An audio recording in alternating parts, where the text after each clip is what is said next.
ocurren las recombinaciones homólogas que estábamos comentando hace un momento.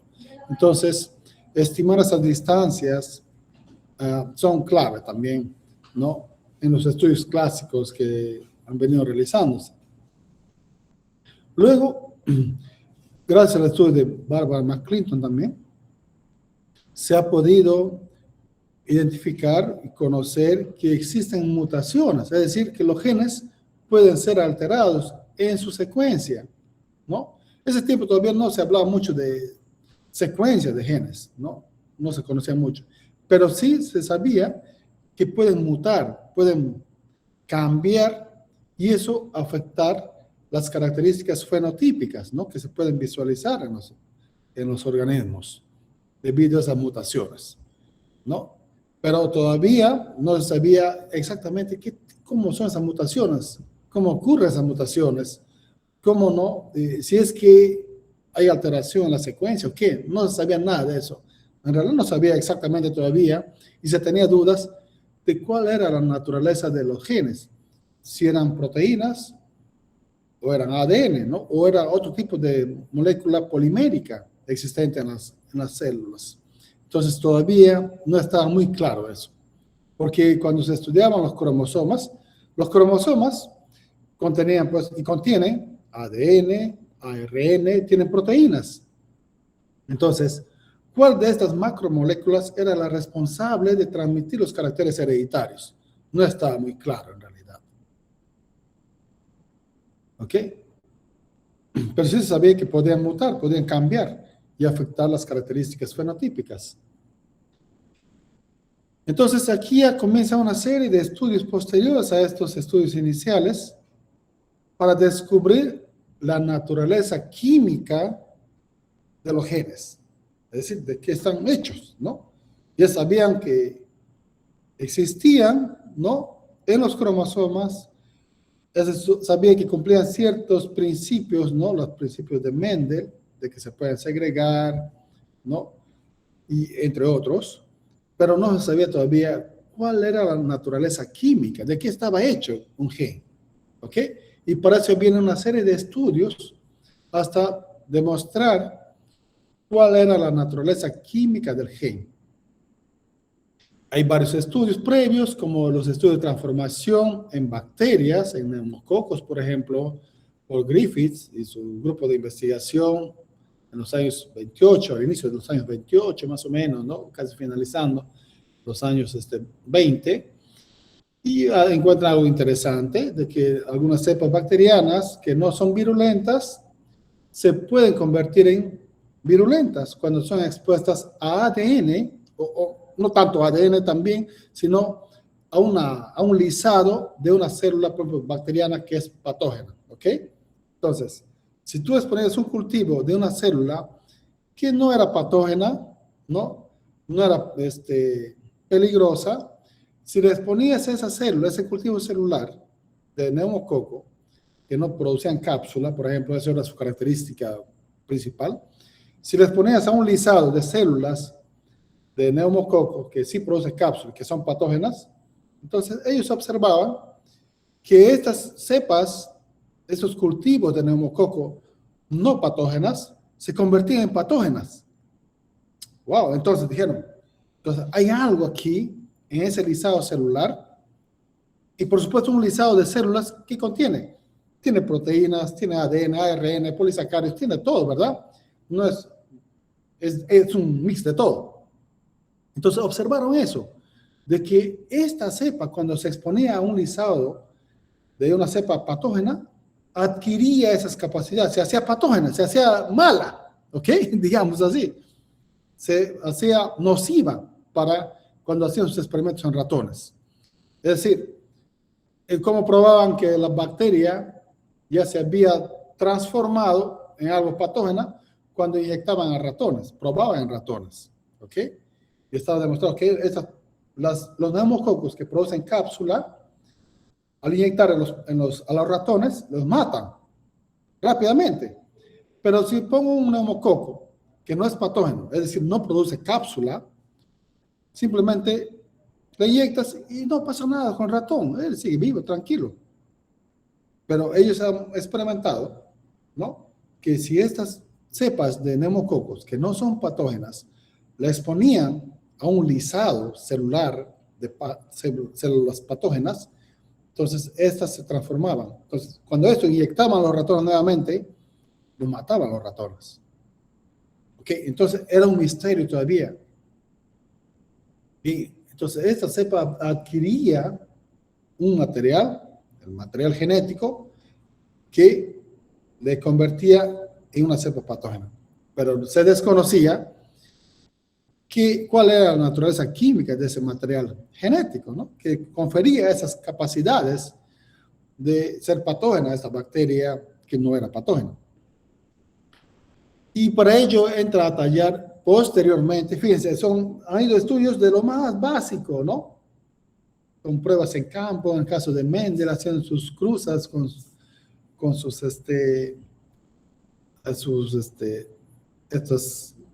son sus chícharos que lo llamamos, sus plantas. Luego Morgan, trabajando con moscas de la fruta, identifica que los genes están localizados en los cromosomas, pero no sabía qué cosa era la naturaleza química de esos genes. Luego Griffith demuestra que haciendo estos ensayos en un sistema bacteriano, en bacterias, observaban eso, que adquirían capacidades que antes no tenían, pero Avery y este grupo, ¿no? McLeod y McCarthy, en el año 1944, continúan con ese modelo de Griffiths, ¿no? Que probaba con las cepas de neumococos patógenas y no patógenas, para ver, hicieron un experimento bien simpático, bien bonito y práctico. Es un ejemplo clásico de cómo hacer un buen diseño experimental. Entonces, ¿qué han hecho este grupo de Avery? Y han publicado sus hallazgos en 1944. Fíjense, que tenía la cepa de neumococo que no era patógena, ¿está bien? Y tenía las cepas de neumococo patógena. Entonces, el mismo ensayo que hacía Griffiths, ¿no? Exponía a la cepa patógena, a la cepa no patógena, con el lisado celular. Pero había aquí un detalle distinto, algo más. Por ejemplo, les pregunto en general, si yo quisiera demostrar o investigar cuál es la naturaleza química, ¿no? Del material genético que al exponer a la cepa no patógena le convierta en patógena, ¿qué experimento harían ustedes? Yo tengo también mi cultivo de cepas patógenas y no patógenas. ¿Cómo harían para demostrar cuál era la naturaleza química del compuesto que está haciendo la transformación genética de la cepa no patógena? Tengo mi lisado celular, ok, hago el lisado celular, pero ese lisado celular tenemos de todo, ¿verdad? Hay proteínas, hay lípidos, hay carbohidratos, hay de todo.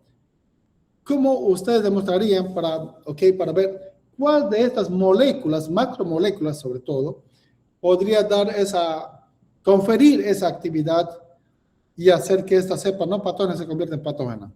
¿Qué harían ustedes?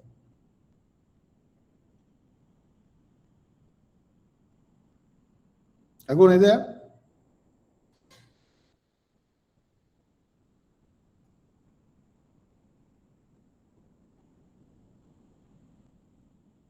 Chicos, ¿están ahí?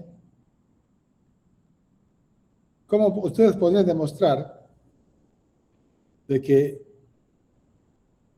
algún tipo de molécula, ¿no? Ya sea proteína, ADN, ARN, es el responsable de estas características, ¿no? Que adquiere la cepa no patógena? Es pregunta de examen, ¿eh?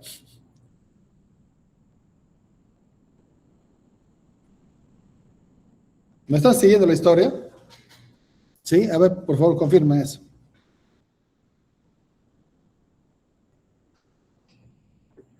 Eso es clave. Ya, entonces, ok.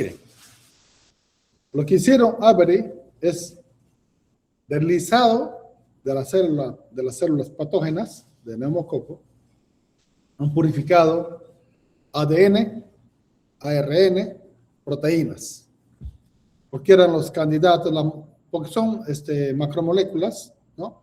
Son polímeros, y en principio los polímeros tienen información, ¿ok?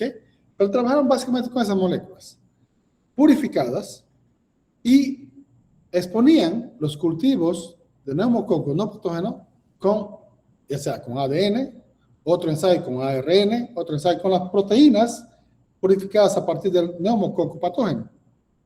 Entonces evaluaban, ¿ok? Después de exponer esto a estas moléculas, veían si adquiría o no la capacidad patogénica la cepa. Así de simple, fue su ensayo.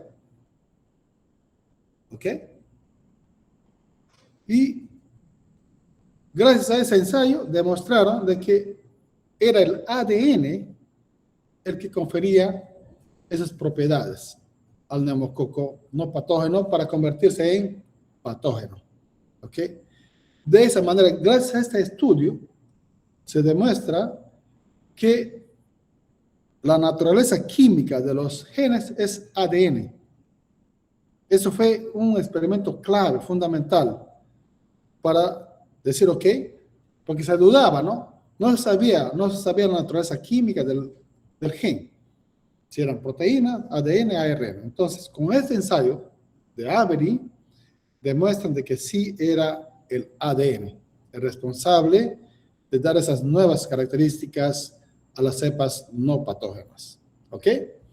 Luego hicieron otro experimento complementario en el año 1952 de Hershey y Chase, este experimento, en el que nuevamente corroboran de que era el ADN, no las proteínas, las responsables de conferir las características hereditarias.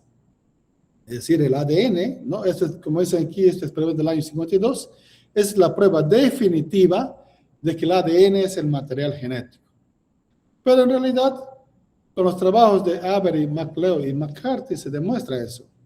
Pero no les creían. La comunidad científica no daba crédito a los resultados de estos investigadores. Pero han pasado, imagínense, ¿cuántos años más? ¿No?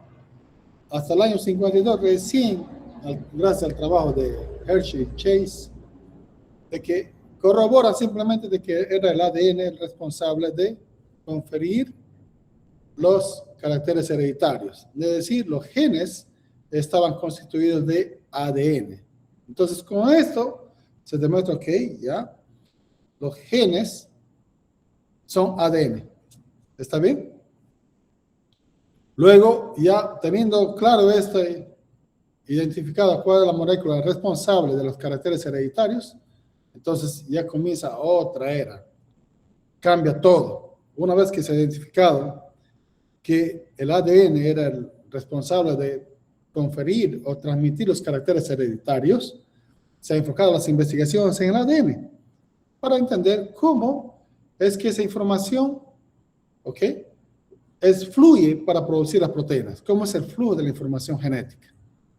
Y ahí pues se plantea también Crick, un físico, pero que trabaja bastante también y ha ayudado demasiado en entender cómo funciona el flujo de la información genética. Fue Crick, ¿ok? Es un físico inglés. Y él proponía, por ejemplo, él propuso el dogma central, cómo la información del ADN sirve para producir ARN y luego las proteínas, todas las proteínas de las células.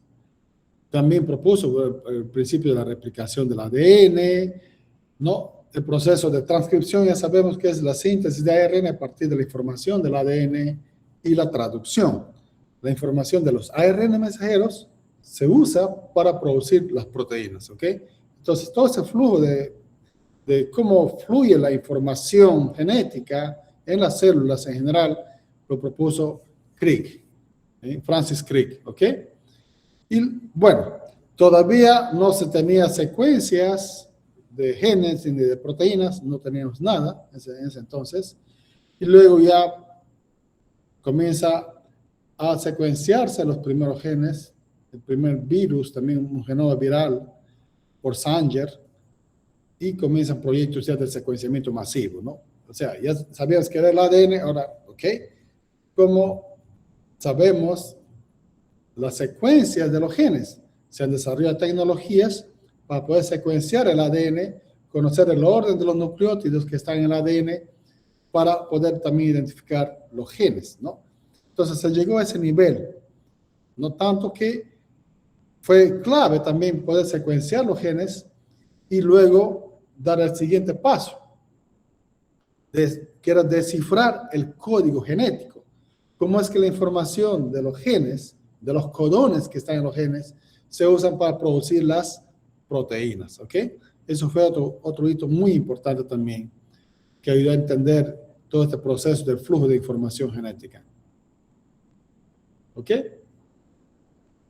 Entonces, ya se sabe ahora, gracias a esos estudios iniciales, que el ADN está formado por 4 tipos de bases nitrogenadas o nucleótidos, ¿no? Los desoxirribonucleótidos, adenina, timina, guanina y citosina, ¿no? Hay una regla también que se estableció, la regla de Chargaff, que el número de adeninas es igual al número de timinas y de guaninas igual al de citosinas, ¿no? Es una hebra de ADN, doble hebra, ¿no? También se había planteado un gen, una enzima, ¿ok? Por Bentley y Tatum.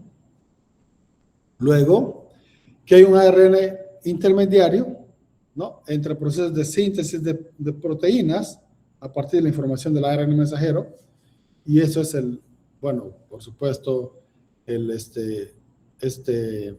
aquí participa también este proceso. Y el ARN mensajero es el que contiene la información codificada para producir las proteínas, ¿ok? Para la síntesis de proteínas. Tiene todas las instrucciones, ¿ok? ¿Cuál es el orden que debe ir de aminoácidos en la proteína gracias a los códigos o los codones en el ARN mensajero? Entonces hay algunos detalles como la síntesis de proteínas es de 5' a 3', se lee el ARN mensajero desde el extremo 5' al 3', el ribosoma va leyendo los codones y de acuerdo a ello va sintetizando la proteína. Y por supuesto para ello ya se entiende, se conoce muy bien el código genético, ¿no?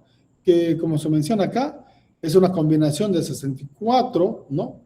Tripletes que codifican para los 20 aminoácidos. Ahí también hay codón de inicio y hay codones de terminación. Hay 3 codones de terminación. UAA, UAG y UGA. Son tripletes. Tripletes porque hay 3 nucleótidos, ¿verdad? Que forman un codón. Y el codón de inicio es la AUG, metionina, que corresponde al aminoácido metionina. Eso es, digamos, universal. Prácticamente todos los genomas contienen estas instrucciones. Hay excepciones a esta regla, por supuesto. Luego, para la síntesis de proteínas, es esencial.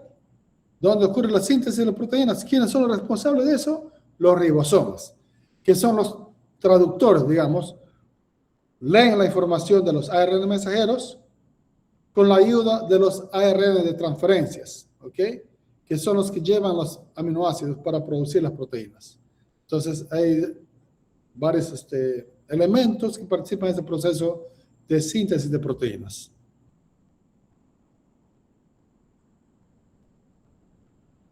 Ok, algo que han visto también es esto, los enlaces químicos, covalentes y no covalentes, ¿no? Los primeros son enlaces fuertes, que requieren mucha energía, son estabilizados por bastante energía, y los otros son las interacciones débiles, ¿no?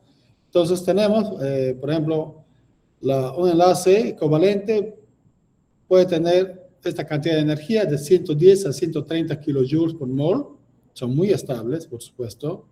Y ejemplos tenemos los enlaces peptídicos en las proteínas, los enlaces fosfodiéster en las moléculas de ADN, ARN, ¿no? Y por supuesto, para permitir la formación de estos enlaces, se requiere energía, ¿no? Y la energía proviene principalmente de las moléculas de ATP, ¿no? El adenosín trifosfato, porque son moléculas altamente energéticas y cuando se hidrolizan, esa energía se aprovecha también para formar enlaces covalentes. Entonces, eso es importante tener en cuenta también. Ya, hay una serie de interacciones no covalentes que dan estabilidad principalmente a las moléculas, ya sea ADN, proteínas o ARN. Y tenemos los enlaces de hidrógeno, las fuerzas de Van der Waals también, las interacciones de tipo hidrofóbica o efecto hidrofóbico, ¿no? Los enlaces iónicos, ¿no? Son los principales tipos de fuerzas o enlaces no covalentes, pero que son esenciales para mantener la forma funcional de las moléculas, ¿no? Y también son esenciales, por ejemplo, para que funcione una enzima, para que ocurra una reacción de catálisis, y cualquier actividad biológica en realidad depende de estas interacciones no covalentes también. La interacción entre proteínas, la interacción del ADN con proteínas es gracias a estas interacciones no covalentes, ¿ok? Son realmente fundamentales. Después,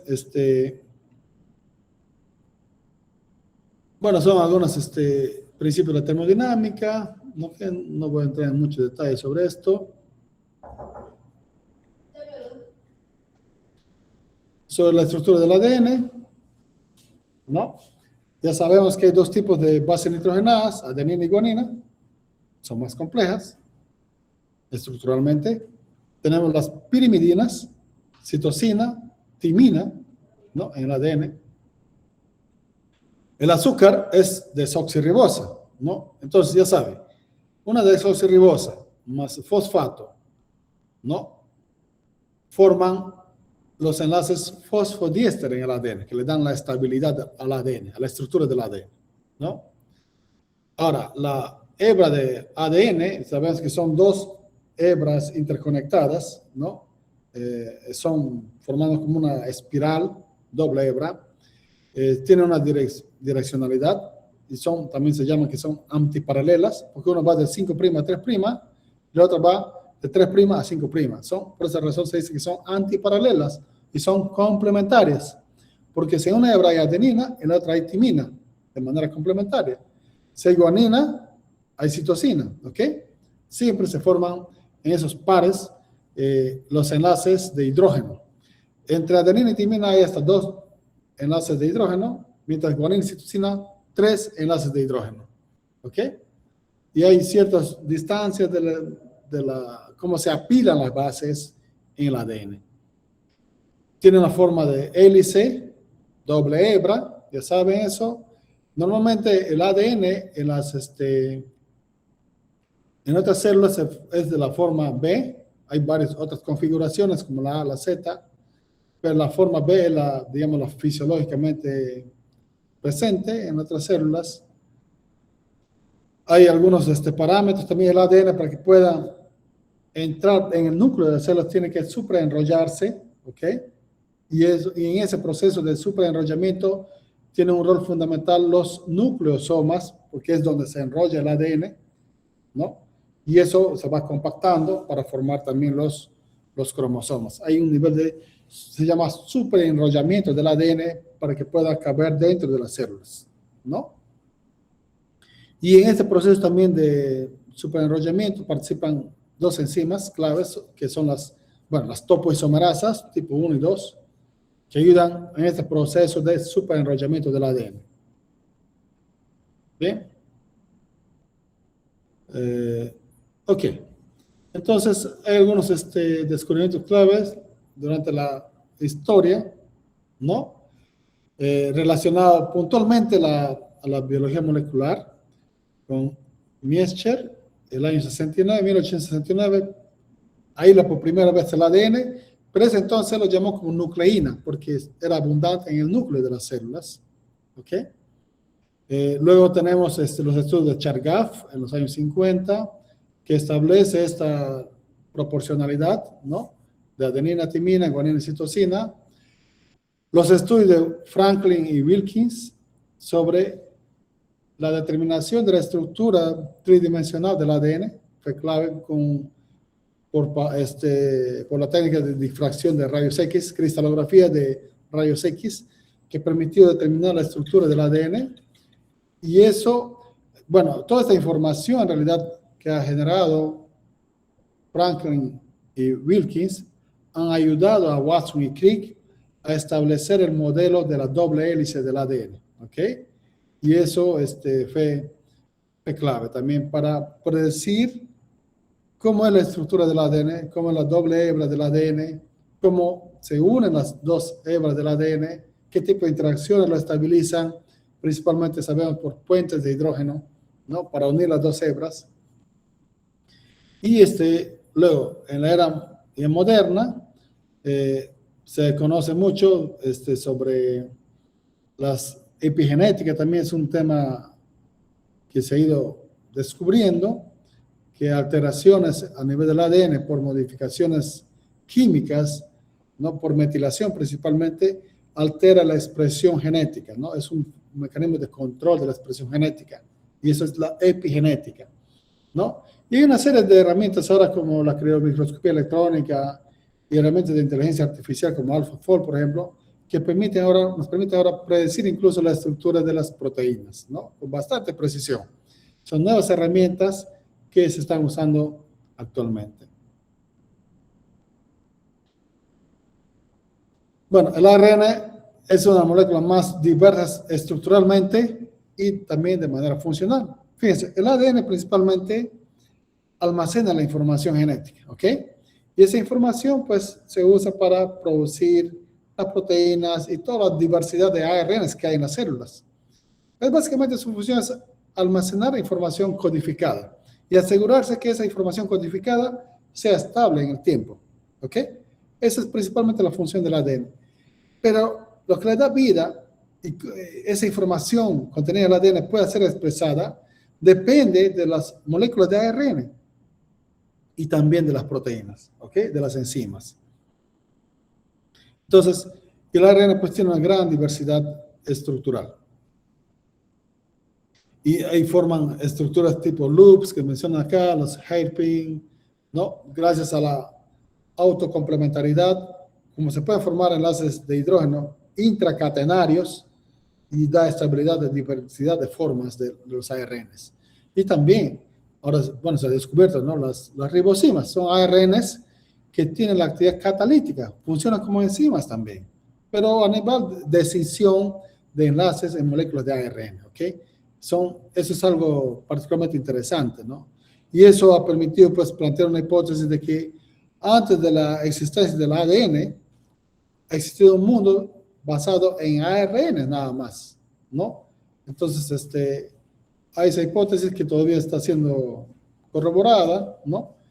Pero que los ARN, como tienen función catalítica y también tienen información genética, muy bien pudieron haber sustentado la vida en sus inicios, ¿no? Entonces hay esas teorías, ¿no? Entonces hay como mencionaba, hay una diversidad de tipos de ARNs, están los ARN mensajeros, ¿no? Los ARN ribosomales que participan en el proceso de síntesis de proteínas, los ARN transferencias, están los ARN nucleares pequeños, sRNA, los microARNs, MIRNAs, que tienen que ver con la regulación de la expresión genética también, los ARNs largos no codificantes, ¿ok? También para remodelamiento de la cromatina. O sea, fíjense, tiene una gran diversidad de funciones los ARNs. Es increíble, ¿no? Entonces, eso es respecto a los ARNs. Ya sabemos, cada tipo de ARN tiene sus funciones en las células. Aquí dan algunas características, ¿no? De los ARNs, como los mensajeros de transferencia. Tienen estructuras típicas de acuerdo a su función también, ¿no? Los ARN ribosomales, básicamente, que forman parte de los ribosomas. Y en realidad, la actividad de síntesis de proteínas en los ribosomas no se debe, recuerden, los ribosomas es un complejo básicamente de proteínas y ARNs ribosomales. Pero las proteínas simplemente sirven de soporte, de sostén de la estructura. Pero lo que hace la actividad de síntesis de proteínas como tal son las moléculas de ARN, ¿ok? Recuerden, tiene actividad catalítica también, como las ribosimas. Entonces, esa actividad de formar las proteínas, sintetizar las proteínas, realmente se atribuye y se ha demostrado que es gracias a las moléculas de ARN. ¿Ya? Recuerden bien eso. Eso es fundamental. Entonces, para que se den cuenta que los ARN cumplen roles esenciales realmente en las células, en nuestras células, ¿no? Y hay los ARN regulatorios, con los MIRNAs que estaba mencionando. Bueno, acá también tenemos los CIRNAs, ¿no? Tenemos los ARNs de cadena larga, long non-coding RNA, y los PIRNAs también. Fíjense, hay diversidad y cada uno tiene diferentes funciones. Las proteínas, ya saben, también tienen un rol clave en el proceso de regular la expresión genética. ¿Ya? Ok, fundamentales. Las proteínas, tenemos enzimas, hay proteínas que actúan para activar la expresión de genes o reprimir la expresión de genes. Regulan muchos procesos en realidad, ¿no? Son claves. Entonces, en general, sabemos que la proteína está formada por 20 tipos de aminoácidos, los estándares que conocemos, que con diferentes características de sus grupos radicales o Rs. Eso han visto en bioquímica también. Las proteínas son estabilizadas por los enlaces peptídicos, ya saben también eso muy bien. Normalmente tienen una estructura primaria, que es la secuencia lineal de aminoácidos que hay. En cada proteína difiere entre proteínas, por supuesto. Luego están las estructuras secundarias, es otro nivel de organización de las proteínas, y hay varios tipos de estructuras secundarias, como las alfa hélices, las hojas beta, los giros beta o loops también, ¿no? La estructura terciaria, que es la interacción entre las estructuras secundarias, y forma una estructura más, puede ser globular, ¿no? Saben muy bien que son estabilizadas también por un núcleo hidrofóbico, los puentes de hidrógeno, interacción de Van der Waals, también pueden participar los enlaces disulfuro para estabilizar las estructuras de las proteínas, y los enlaces salinos, también interacciones iónicas que hay, carga positiva con carga negativa, se atraen, o cargas iguales se repelen, ¿no? Ese positivo se repele, o negativo se repelen. Pero si hay cadenas R de aminoácidos que tienen carga positiva o negativa, van a atraerse y dar estabilidad a la estructura. Y finalmente la estructura cuaternaria, cuando son proteínas con múltiples subunidades, ¿no? Y que forman un complejo, puede ser un complejo enzimático. Por ejemplo, tenemos a la proteína, a la hemoglobina, que, ¿no? Tiene, por ejemplo, 2 subunidades alfa y 2 beta, ¿no? El colágeno con triple hélice también. Y así hay muchas proteínas multiméricas, ¿no? Que son importantes para su función, que se unan todos los elementos, todos los componentes proteicos para tener actividad biológica. Entonces hay una serie de también proteínas que ayudan a que las proteínas que se están produciendo en nuestras células tengan la estructura apropiada, y de acuerdo a ello van a cumplir su función, porque si no logran plegarse, obtener la estructura funcional apropiada, la proteína no funciona, no hace la actividad catalítica o no regula la expresión de genes, no cumple con su función. Si es una proteína de repente que tiene que ver con el transporte de iones o de glucosa o de cualquier componente dentro de las células, si no está bien plegada, no está bien funcionalmente, no va a servir. Tiene que tener una estructura apropiada. Y para ese proceso también de plegamiento, de adopción de la estructura apropiada de las proteínas, hay una serie de proteínas que ayudan en este proceso, ¿no? Y, por ejemplo, son las chaperonas. Chaperonas son proteínas que se van uniendo a la proteína que está siendo sintetizada para que esta adopte la forma correcta, ¿no? Funcionalmente. Y por ejemplo, si la proteína va a formar puentes de hidrógeno o enlaces disulfuro, también ayuda a que sea el enlace disulfuro entre los residuos de cisteína apropiados. O sea, no puede ser aleatorio. Es finamente controlado, es como un control de calidad intracelular que se asegura el sistema de que realmente la proteína va a poder adoptar la estructura apropiada y pueda cumplir su función. Porque si no adopta la forma adecuada, la proteína no va a poder cumplir su función y automáticamente, como parte del sistema de control de calidad, la proteína va a ser destruida, es hidrolizada, ¿ok? Ahí participan las proteasas. Hay un sistema en las células conocido como el proteasoma, es un complejo multicanal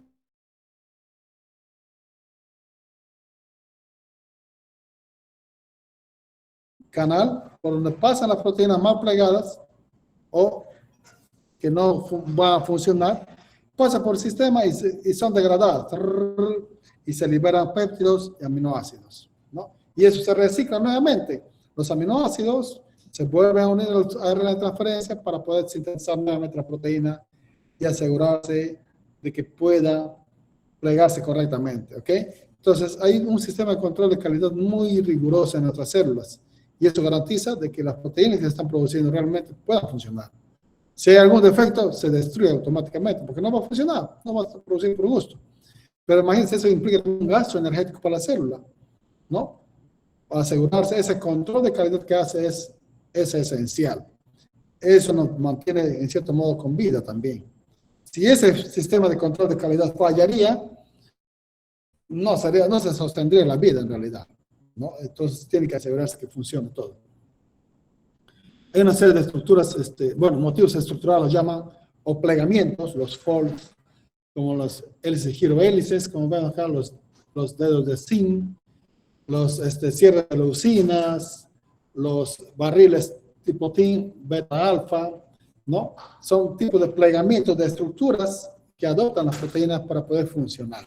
Y de eso tienen que asegurarse que las chaperonas, de que esas proteínas se pleguen correctamente y puedan funcionar, ¿no?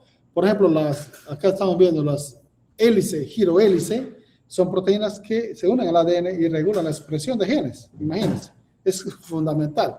Y si esa proteína que está regulando la expresión de genes no funciona bien, no se pliega bien, no va a unirse al ADN y por tanto no va a poder cumplir su función. ¿Se dan cuenta? Es bien crítico esta etapa de asegurarse de que las proteínas tengan un buen plegamiento, adopten una buena estructura funcional. Y por supuesto, para la catálisis enzimática también es esencial un buen plegamiento y así el sitio activo de las enzimas, donde se unen los sustratos para poder ser modificados químicamente, generar los productos, ¿no? Es clave ese plegamiento. Entonces hay una serie de procesos, sabemos que las enzimas, para que puedan catalizar las reacciones, disminuyen la barrera energética, permiten acelerar las reacciones bioquímicas y eso también garantiza la vida, ¿no? Imagínense si una reacción fuese tan lenta, nuestra respuesta a los estímulos de repente sería también lenta, ¿no? Imagínense, tenemos que responder ante un estímulo, ante un ataque tal vez de una serpiente, lo que se está yendo al campo, ustedes que paran yendo, creo que todos los fines de semana se van de salida de campo, ¿no? Y están por ahí buscando sus trampas, revisando sus trampas, o de repente yendo a buscar trago en algunas comunidades cercanas, porque eso es lo típico en las salidas de campo, tienen que asegurarse que haya trago, ¿verdad? ¿O no es así? ¿O estoy equivocado? De repente, esta nueva generación no son puros zanahorios, solo toman agua bendita. Quiero pensar eso, ¿no? No creo. Okay. Entonces, cuando ustedes se van, imagínense, tienen el ataque de una serpiente y sus reflejos y su actividad catalítica, ¿no? De respuesta a los impulsos no es a la velocidad que necesitamos hasta que muevan sus piernas y el jergón les ha mordido. ¿Okay? Entonces, es esencial para nuestra supervivencia también que esta velocidad de la reacción de transmisión de impulsos o actividades catalíticas sean súper rápidas. Y eso, bueno, garantiza que podamos subsistir, ¿no? Que la vida sea realmente sostenible. Y para eso las enzimas se encargan de esos procesos. Los transportadores, todo. Esas respuestas inmediatas que tenemos ante diferentes tipos de estímulos es gracias a esto también, ¿no? Entonces, es fundamental. Ahora, las proteínas para que puedan funcionar normalmente tienen lo que se llama acá modificaciones post-traduccionales.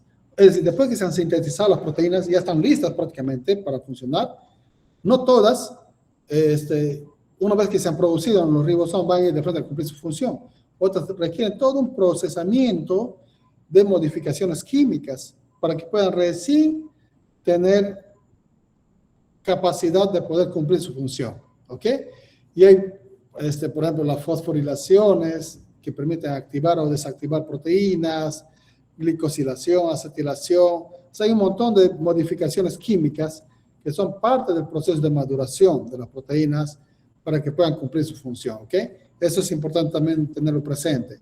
No basta con, ok, la proteína ya se ha sintetizado por los ribosomas en base a la información del ADN, del ARN mensajero, sino que también muchas proteínas, para que puedan funcionar correctamente, tienen que tener sus modificaciones químicas, ¿no? Tienen que estar aptas para poder funcionar, ¿no?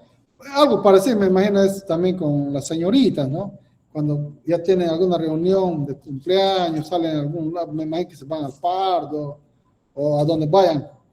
No creo que vayan a ir así, nomás vienen del campo después de, ¿no?, de ir viernes, sábado, domingo, sin bañarse, van al Pardo, ¿no? A donde vayan a sus reuniones, de repente no sé si serán Musmuque, a dónde serán ustedes, no sé. Pero a donde vayan, no van a regresar tal como están volviendo del campo, ¿verdad? Sobre todo las chicas, bueno, los varones tal vez, pero las chicas, ellas sí tienen que bañarse, ¿no? Tienen que pintarse, maquillarse, estar bien, pucha, bien, ¿no? Arregladitas, de repente se inyectan su silicona, no sé. Pero tienen que estar bien, atractivas para el evento, ¿sí o no? Entonces, es algo parecido ocurre con las proteínas. Para poder cumplir tu función, para poder atraer, es diferente, tiene que tener esos maquillajes, diríamos, ¿no? De modificaciones químicas que va a permitir que cumpla su función esa proteína. Bueno, igual las chicas también se arreglan bien bonito, ya, y ahí habrá algo incauto. Ok, no graben eso. Entonces, es más o menos así, eso ocurre con las proteínas, tienen que maquillarlas de alguna manera, ¿no? Pero es básicamente añadirle grupos químicos para que pueda interactuar con otras moléculas, para unirse a su sustrato, para unirse al ADN, ¿ok? Para las funciones que va a realizar, tiene que tener estas modificaciones químicas, estos arreglitos, diríamos, ¿ok? Es esencial. Entonces, ocurre lo mismo prácticamente en nuestro día a día, ¿no? Con las señoritas sobre todo. Bien, entonces, algunas técnicas se han visto, ¿no? Hay muchas técnicas que nos permiten estudiar, que se aplican en la biología molecular para entender cómo funciona todo. Para eso necesitamos técnicas sofisticadas, ¿no? Y aquí en nuestro laboratorio, acá en el SINA, usamos varias de estas técnicas, ¿no? Tenemos los equipos básicos, aunque no tenemos otros equipos esenciales también de avanzada tecnología, pero tenemos lo básico, ¿no? Por ejemplo, para la purificación de ácidos nucleicos se requieren equipos y para poder manipular los ácidos nucleicos con enzimas de restricción, para unir los ADNs, por ejemplo, tenemos para separar las moléculas de ADN, la electroforesis, son técnicas, por ejemplo, que usamos acá en el laboratorio.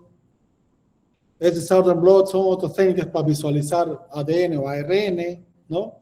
La reacción de cadena polimerasa, el PCR, también hacemos en el laboratorio. Es una técnica muy conocida, muy empleada también para hacer diagnóstico molecular, por supuesto. La transcripción reversa, el PCR es RT, es de transcripción reversa, y PCR, el PCR en tiempo real, el qPCR para cuantificar ADN, ¿no?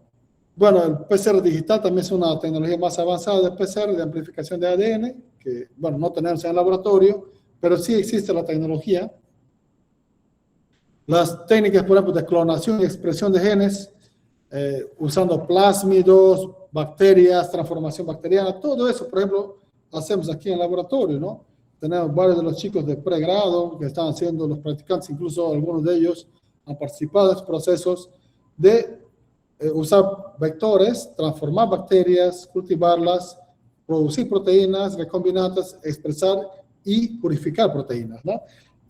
Por ejemplo, en este caso también el profesor Napoleón, Icler Napoleón, está trabajando con estos sistemas.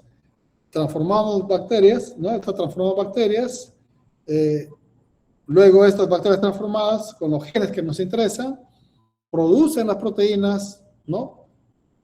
Luego, estas son purificadas y caracterizadas, ¿no? Son varias estas técnicas que nosotros hacemos aquí en el laboratorio también, ¿no? Técnicas avanzadas de biotecnología molecular se llama, que nos permite usar bacterias como E. coli para producir las proteínas que nosotros querramos. Por ejemplo, ya sea de otras especies bacterianas, como de metagenomas que nosotros tenemos ya también secuenciado, o, por ejemplo, varios de los genes del camu-camu que nosotros venimos estudiando para la producción de vitamina C, también hemos usado E. coli para producir casi todas las enzimas de las vías de producción de vitamina C del camu-camu.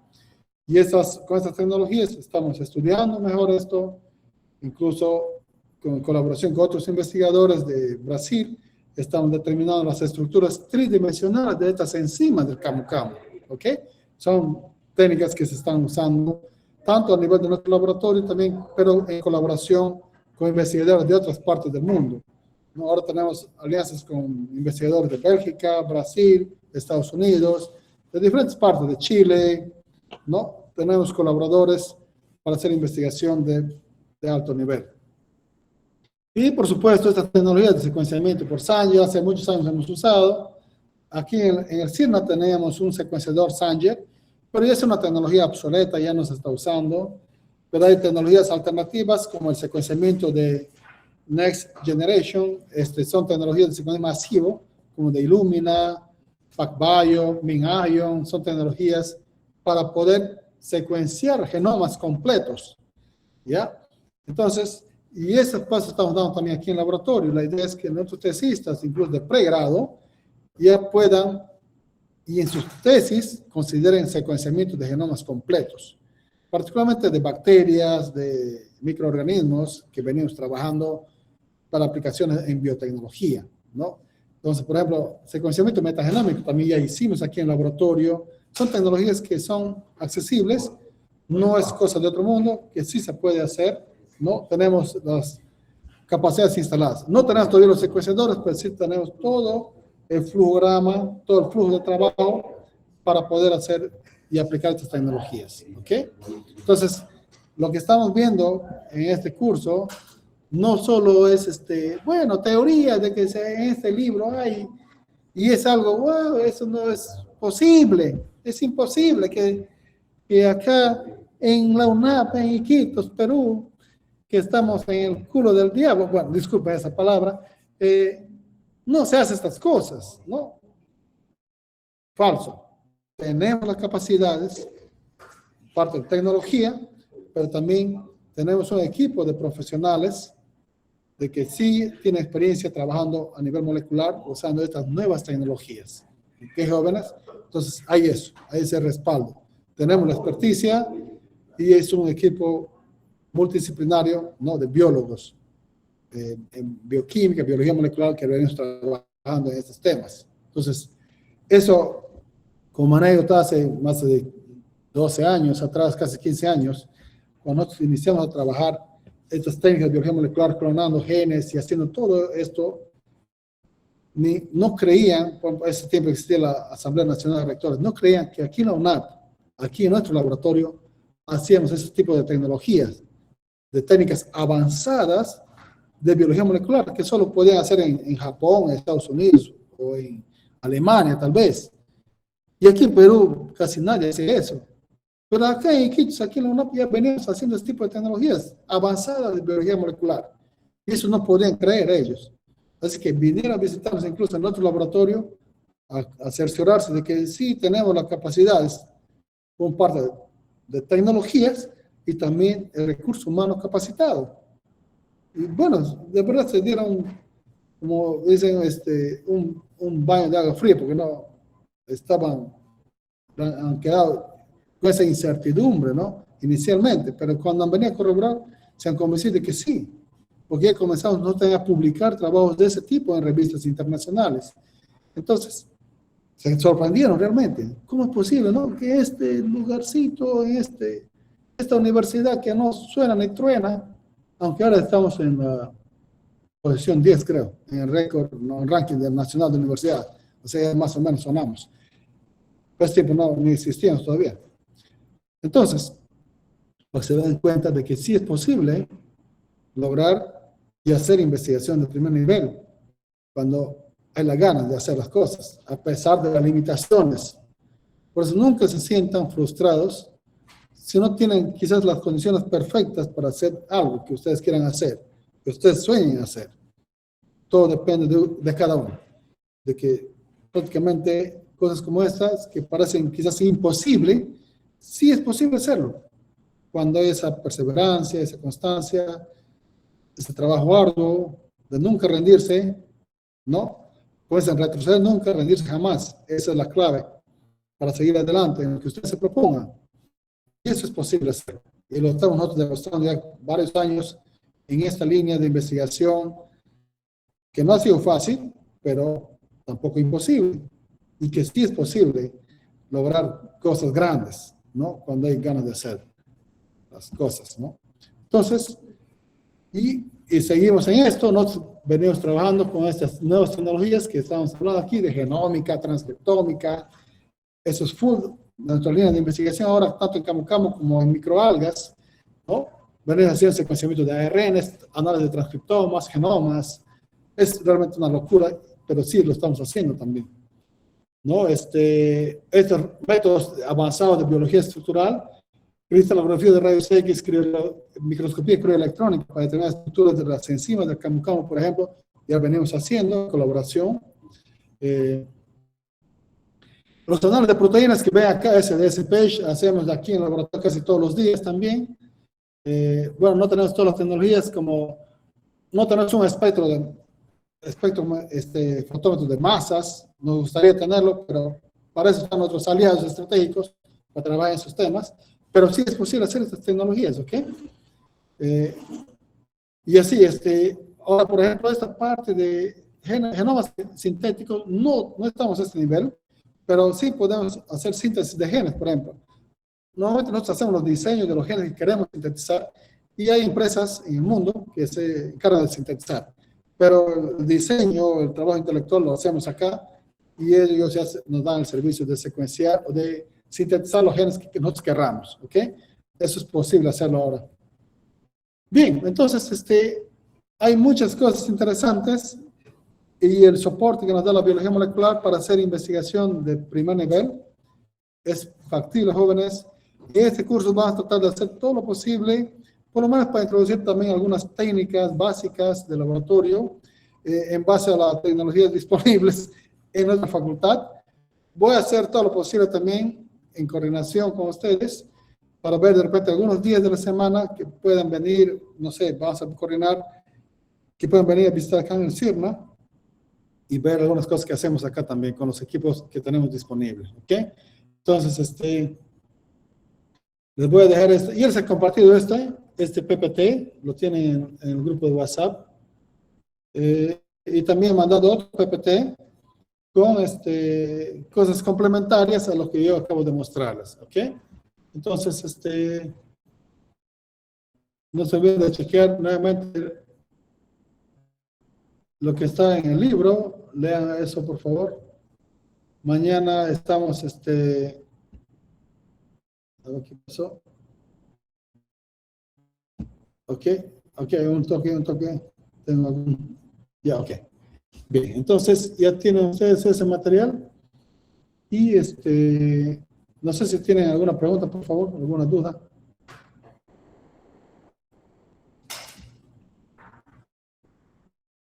Yo tengo muchas disculpas.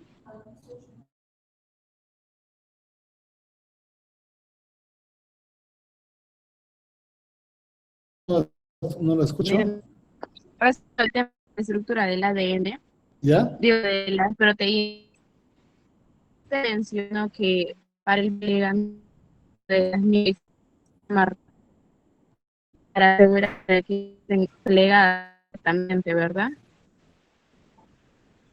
No lo escuché muy bien. Para el plegamiento de proteínas, ¿qué mencionaste?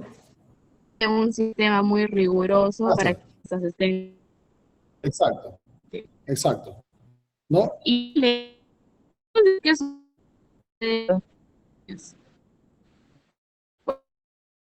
Ah, bueno, plegadas.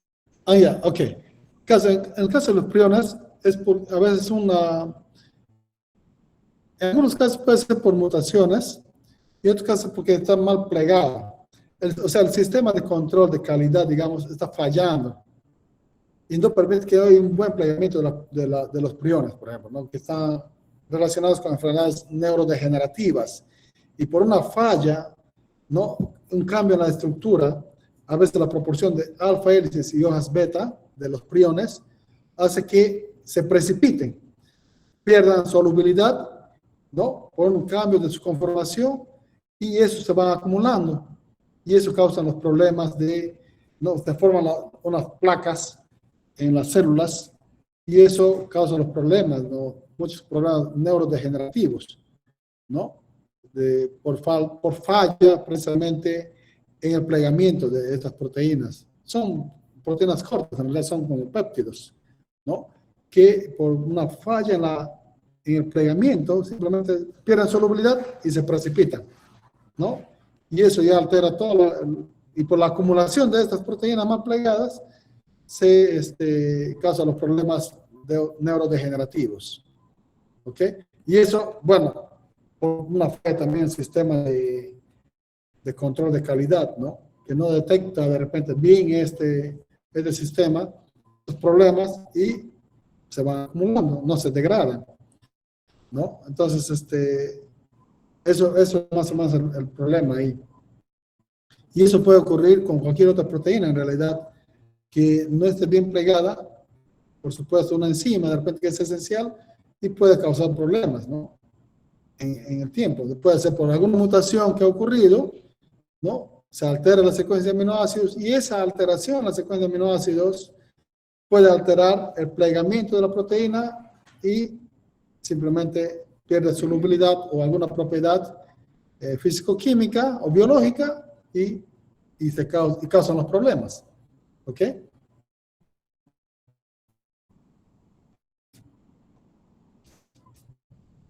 ¿Hola?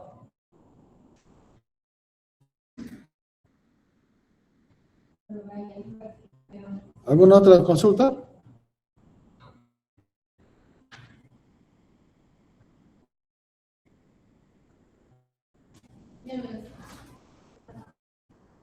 Bien, chicos, entonces, mañana continuamos, ¿ya? Va a ser un examen rapidito nomás y lleva material bueno, básicamente el equipo de protección personal para la práctica, ¿ok? Y voy a llevar los demás materiales. Esta práctica va a ser en varias etapas, posiblemente 2 o en 3 semanas, todo relacionado con espectrofotometría para análisis de ácidos nucleicos, de proteínas, entre otros tipos de moléculas. Entonces vamos a ver bien ese tema para poder luego pasar a las siguientes prácticas, ¿ok? En principio ya vamos a continuar sin problemas en el desarrollo de la asignatura. Muy bien, entonces nos estamos viendo mañana, ¿ok? Si no hay más comentarios o preguntas, estamos mañana ahí en su coche. Okay. Bien, chao, chao. Doctor, y mi compañero, doctor. Muy bien, y mañana te comportan. Ok, gracias. Nos vemos. Listo, doctor. Fíjense. Chao, chao. Hasta mañana, hasta mañana. Hasta Chao, mañana, como. profesor.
mañana.